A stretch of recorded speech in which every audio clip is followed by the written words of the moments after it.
Hi children, first class పిల్లలందరికీ good morning నాన్న. మనం ఫస్ట్ క్లాస్లో ఐత్వానికి సంబంధించిన పదాలు మొత్తం కంప్లీట్ చేసుకున్నాం కదా నాన్న. ఈరోజు వత్వము. చూడండి, ఇక్కడ ఒక బొమ్మ ఇవ్వడం జరిగింది. ఈ బొమ్మతో మేమైతే మా చిన్నప్పుడు చాలా బాగా ఆడుకున్నాం నాన్న.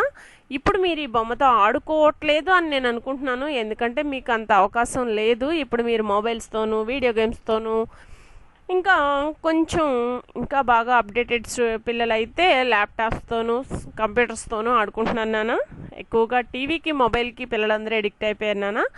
కానీ మా చిన్నతనంలో ఇటువంటి వస్తువులతో మేము బాగా ఆడుకునేవాళ్ళం.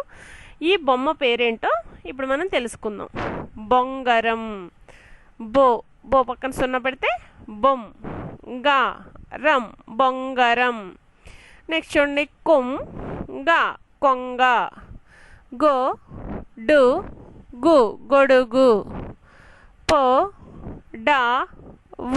పొడవు, దొర,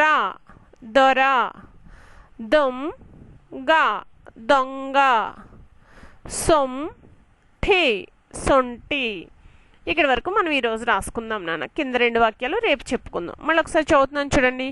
బొంగరం, కొంగ, గొడుగు, పొడవు, దొర, దొంగ, సొంటి. నెక్స్ట్ ఈ పదాలు మనం నోట్బుక్లో ఎలా రాసుకోవాలో చూద్దాం చూడండి నాన్న. 21/11/2020 వత్వము. రాసేటప్పుడు ఈ కొమ్ము కిందే ఉండాలి నాన్న, కొంచెం కూడా పైకి అనేది వెళ్ళకూడదు.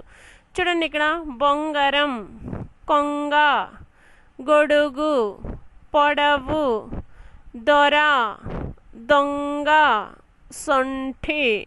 ఇలా నీట్ హ్యాండ్ రైటింగ్తో ఈ పదాలు రాసి చక్కగా ఈ పదాలు ఐడెంటిఫికేషన్కి వచ్చేలాగా, చూడకుండా రాయడానికి వీలుండేలాగా మీరు చక్కగా నీట్ హ్యాండ్ రైటింగ్తో రాసి చదువుతారనుకుంటూ ఈ వీడియోని ఎండ్ చేస్తున్నానమ్మా.